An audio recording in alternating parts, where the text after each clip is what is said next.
নীলকণ্ঠ ফেরিওয়ালার একটা ভূতের কবিতা। ভূতের পুণ্য।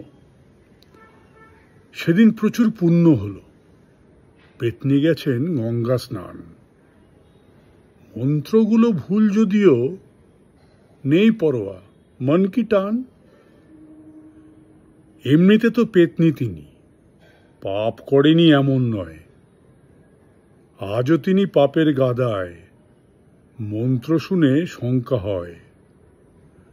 গঙ্গা জলেই দাঁড়িয়ে থাকেন, পূব না ফিরে পশ্চিমে।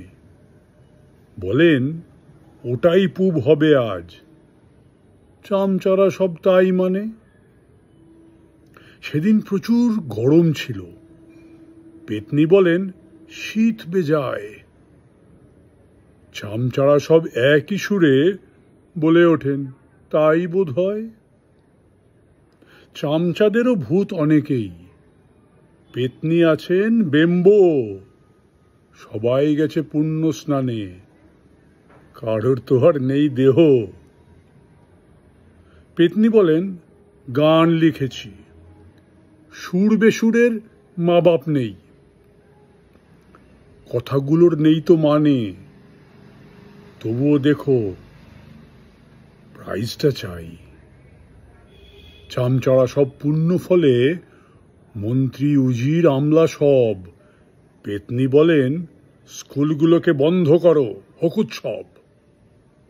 পেতনি মহান পুণ্যবতী, ছবি আঁকেন কি কিম্ভূত।